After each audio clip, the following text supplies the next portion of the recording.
So today we have a very special guest who is not just breaking barriers in SEO but is also redefining how we approach the entire field. Please join me in welcoming the multilingual SEO wizard herself, Isaline Muelhauser. And her SEO strategies are as effective as a Swiss watch and as precise as a Swiss army knife.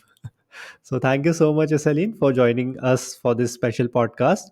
Let's start with your intro, who you are, and what what all Swiss magic can you do? Thank you, Krupesh, for having me. It's lovely to talk to you today. Hopefully, I get to meet you in person at the next WordCamp. And so I'm based in Lausanne. It's a small Swiss French speaking city in Switzerland between a lake and mountains. And as in Switzerland, we speak several languages. Most websites are multilingual. So for me, like as soon as I've started, of course, I've been working on multilingual websites.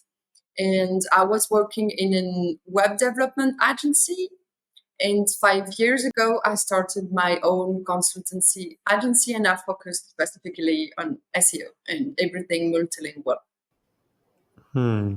So you started back in like 5 years back? I started 2019, but I've been in digital marketing 15 years or something. Okay.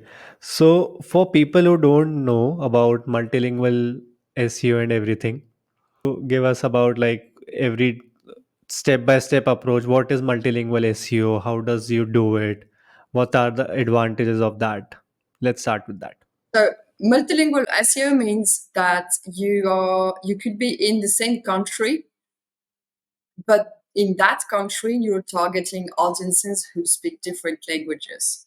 That would be multilingual SEO. You could actually add a layer to that, which would be international SEO, which would not necessarily be exactly multilingual. So you could have a website, let's say an e-commerce for sports article that targets several countries, but you could have countries who speak different languages or countries who speak the same. So you could have several Spanish because you're targeting the Spanish market and Argentinian and Chilean markets, and you would localize the content. How to create one? Like if I am having a blog, let's say in English, I want to target French and Spanish. So how should I go on creating one? I don't think that just translations will work. I I think that will get the traffic, but there will be some impact on the conversions and it won't sound as user friendly as it should be. So how should we go on and create a multilingual website? So let's say that you have a website for one country, and in that country, the people speak several languages. You would need to translate it, but you wouldn't need to adapt anything regarding currency or delivery if it's in e-commerce. It would be the same laws and the same functionality. So what you would do is prioritize the pages and start where it's most important. In that sense, the first thing, budget distribution is really important. Obviously, the best way is to have a human localize the language in terms of SEO, but we all know that it's really expensive, so that's not always possible. So you could distribute your budgets and have a human localize the language. And for some clients, for lower importance pages, we are using bot translation, but we are only choosing like what's not important but should still be there. And we always mention if this has been like what's translated. So, and then, which means you can distribute and plan your budget across several months or several years because you really prioritize what's most important. Generally speaking, I think if it's an e-commerce, you should start with the most important product line and then translate anything that has to do with customer trust. So it's really important to get right anything that has to be with money, delivery, this type of stuff. And you can probably, if you have articles that could come second, like have you planning and your budgets spread across a while if you can't do everything at once, obviously. So should we hire someone from Fiverr, Upwork, or should we first use some AI tool to do the translations and then maybe hire someone just for the proofreading part? What's the best way to do it? Combination of everything, I think. Like at the end of the day, you want a human to check every text to get the best results. But since you can't do that, you can start with the combination. Do you think multilingual works only for e-commerce or is it work for normal blogs as well? Like just the written content, let's say affiliate blog or individual blog, something like that. Well, it works for everything, but I think before starting to translate, you should really think whether it's worth it because it's a lot of effort and it's really expensive to make it have good results, at least results that are as good as in the first languages. Because there might be some audience depending of instant, like if you have an affiliate website for very specific products, you might not Hmm. need to translate it to the local language because your audience might speak English, for instance, you know. Hmm. So really it's worth it to clients tend to translate everything with a bot. Like they would install Weglot and get everything translated and not really think how it's going to perform. And I would suggest to really strategize first before just going head in to creating the website. Right. So who exactly should use multilingual SEO? Is it e-commerce brands? Is it the big companies, corporates? Who should go in for this? Anyone who wants to relate to their audience on a very local level. So mostly which companies are using this right now, as per your experience? Well, lots of companies have multilingual websites, lots of e-commerce, lots of service companies. Is there any AI tool that you will recommend for like starting with this translation stuff? For some parts of the content, you can get good results with ChatGPT. For instance, Hmm. ChatGPT is going to be okay to do anything that is translating alt description and these type of content that is not interactional, but anything that is interactional, like a button, ChatGPT is not doing a really good job because it can't transfer the intention of what you expect the user to do. So again, I think most important pages don't use ChatGPT, but like it's really about priority, but lower or not lower importance pages or not interactional content that could be used. But I would like any content translated with ChatGPT is noticeable. Like Hmm. a human will notice it, and it's going to be an issue for you to rank well. So I would say it would only be an alternative that is short term, like in Hmm. waiting for you to get the budget to have a human go through it. Okay. So human is the thing that we should target right now. AI is not Human there yet. humans are the best, like you know, can't do without them. Okay. So, uh, tell me about a case study of a brand that has nailed this multilingual SEO and the results that they have achieved with it. Like any So brand, like anything you can share. So I think an excellent example of multilingual and international ASEO that works well is the website monito.com. It's for transferring money abroad, and that's a website that I often use as example for my clients because they are doing an excellent job at hiring freelancers from different countries who write specific content. So they have a really huge blog and guides about how to get money from the bank, how to send money abroad without giving half of it to the banks, in fees and stuff. So monitor.com can really be taken as an excellent example of international SEO and multilingual SEO. As a national level, in Switzerland, I think Autoscout 24 is an excellent example of optimized content for a country in different languages.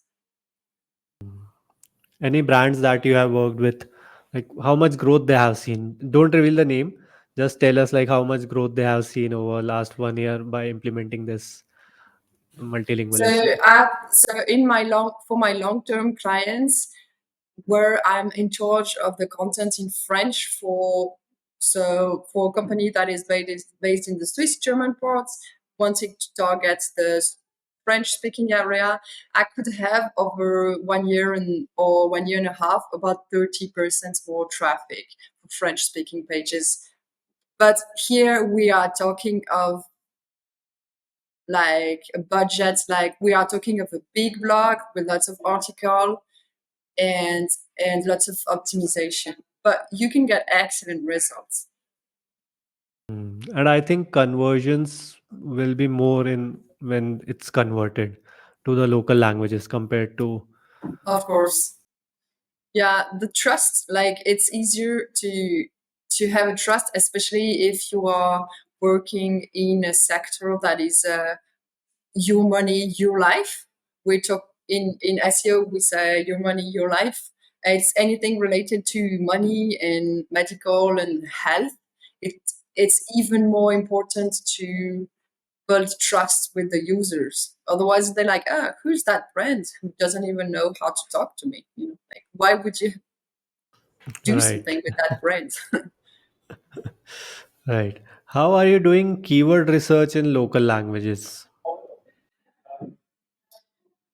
Just like standard keyword research, I think the most important is to know which language is the priority languages, because it's going to drive probably the content structure, because the needs of the audience between the languages are different. I mean, imagine Spanish for Spain and Spanish in Argentina.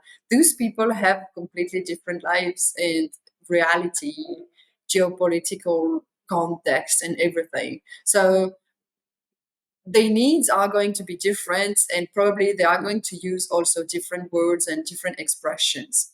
But your priority language is going to drive the structure of the website, and and you will use to base your decisions. So what I would suggest is to do the keyword research for the priority language, and then do the keyword research for the next language in line, the next most important.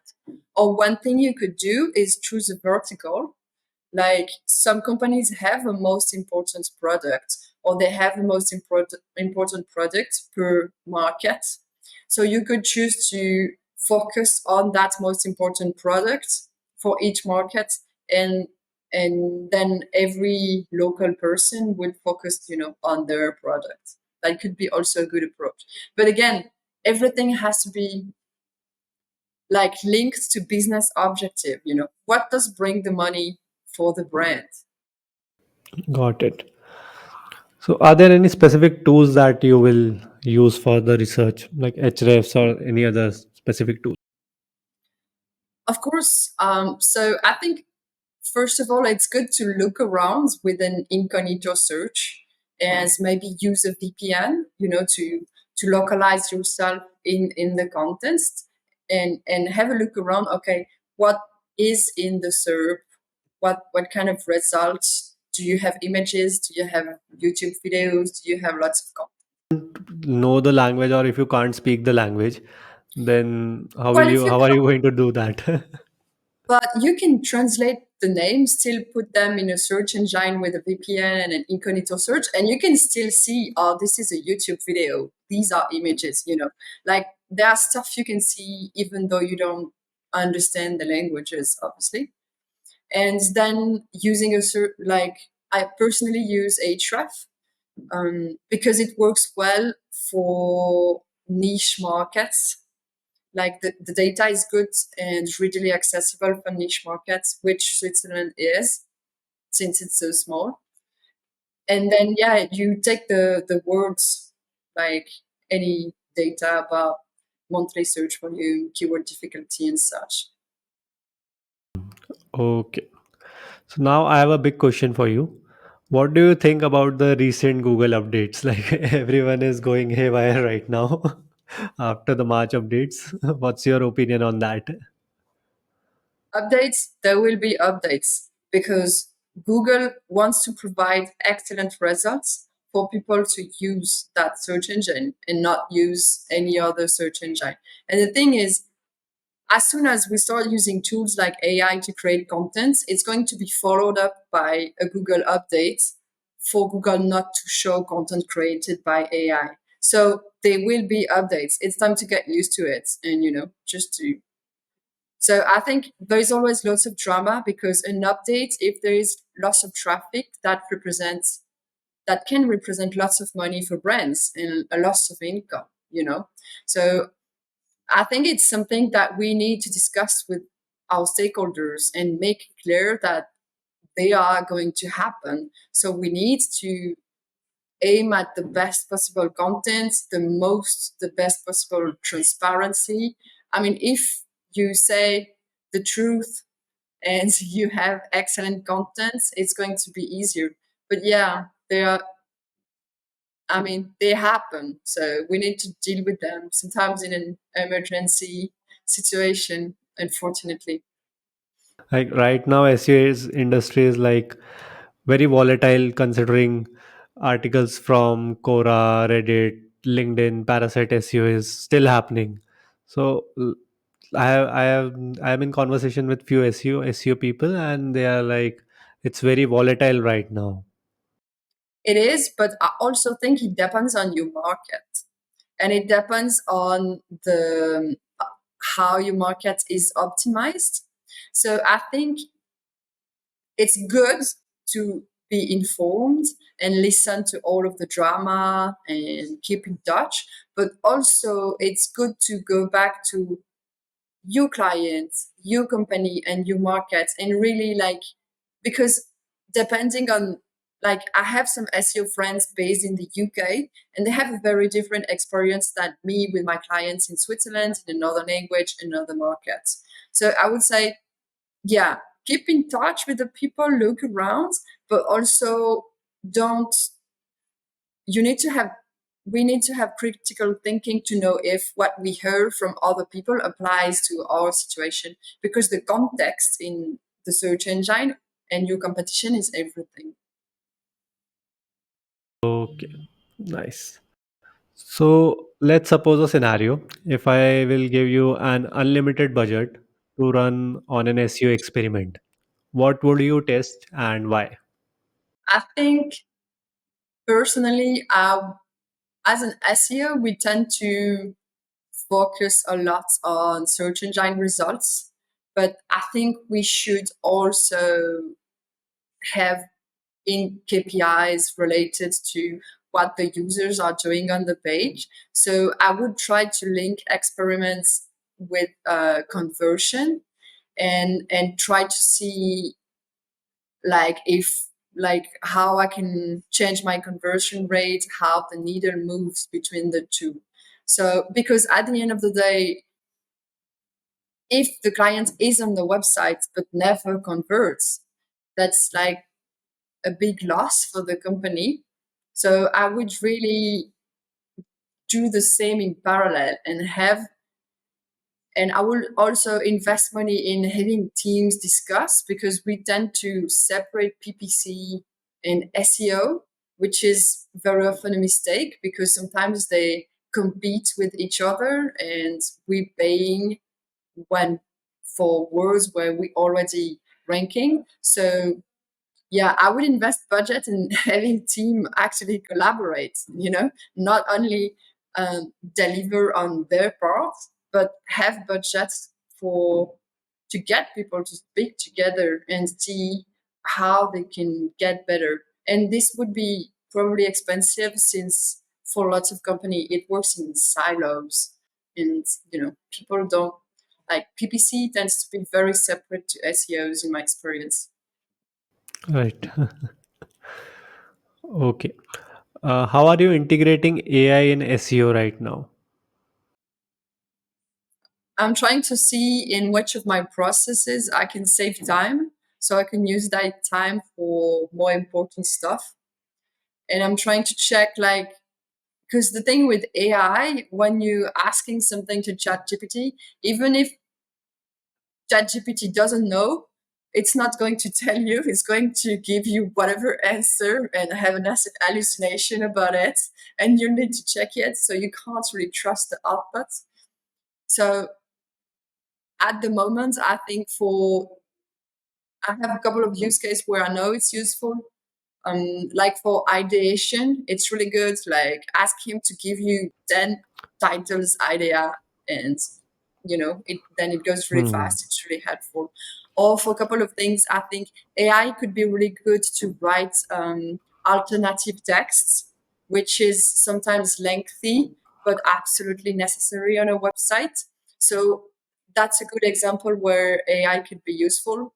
But it's also going to depend on each company, like what are their needs. But I would say anybody should try to have conversations and try AI tools a little bit every day, to understand just what type of questions you can ask and what type of questions the output is really bad. Like I've noticed that anything that requires critical thinking, obviously, and has too many exceptions, it doesn't work. So ChatGPT is awful at anything related to inclusive language. Like it just does a terrible job. So you can't trust him. Like the output is terrible. Hmm. Any favorite AI tools you have? So I'm using and testing Reward. It's a tool that you can connect to WordPress also. Um, I'm having good results with it, but most of the client tend so officially you could connect it to your WordPress and to your Search Console. It's giving excellent advice. Like I do not trust it for content creation, but it's giving feedback on what further contents you could use. But unfortunately, I see that, for instance, one of my clients has Elementor and it seems to not be able to scan the content properly. So I would say Reward is excellent, but it needs a little bit of work and it is, I find, rather expensive. So that's the thing. If you pay for a tool, you want to use the most of it, because you're paying for it. So yeah, I would say test rewards. It's really interesting. Okay. If you could work on any SEO project or with any brand, who would you choose? I specialize in mobility and energy. So at the moment, I would like a project that is related to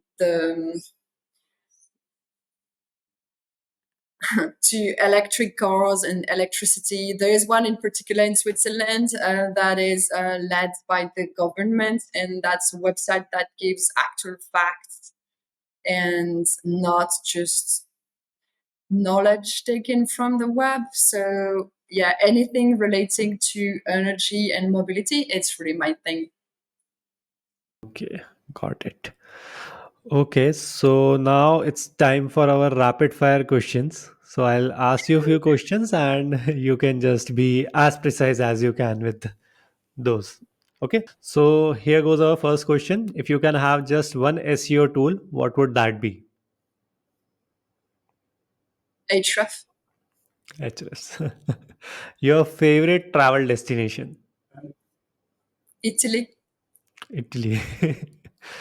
And how many languages can you speak? 3.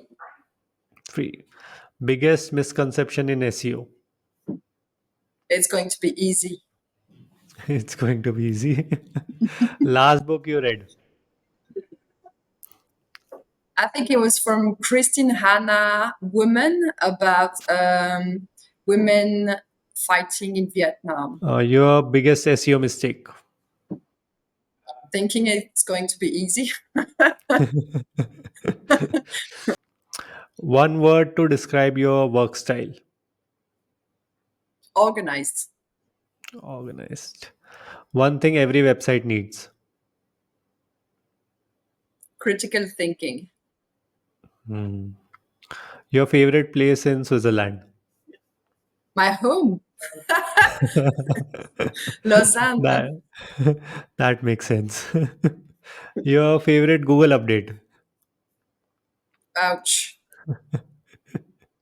Maybe the content update.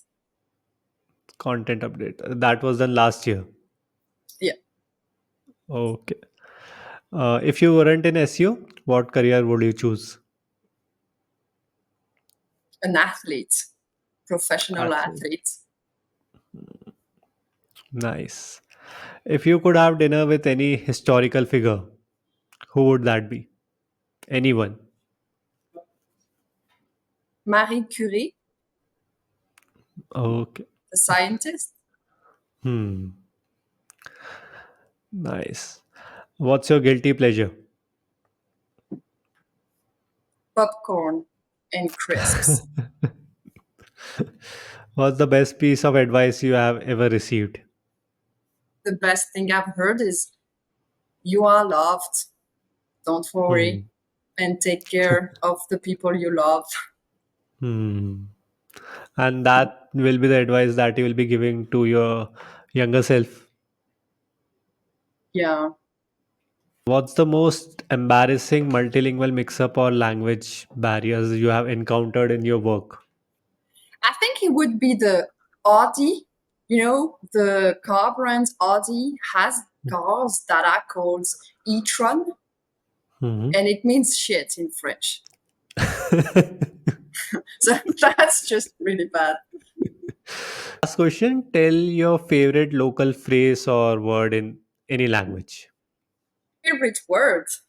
Yeah, local word, not in English. I think it's lemon, and it's the Okay. name of the lake where I live. Hmm, nice. Okay, that was really interesting, Isaline. Thank you so much for that. And if someone wants to follow you, where can they learn more from your from where can they connect with you? I'm on Twitter. I'm a little bit more on LinkedIn. Mostly on LinkedIn. If you need something from me, really send me a DM because I'm trying to focus on off keyboard life as much as possible. So if you send me a DM, you'll be sure that to have an answer. Okay, surely. I'll leave the links in the comment section below and in the description section of the video. So thank you so much, Isaline. I hope you had a great time as well. And Thank hopefully you we'll so meet next much. year in person. Yeah, thank you so much for everyone for having me, and thank you everyone for listening. And hope you'll have fun with this episode and every other precious episodes too. Thank you so much.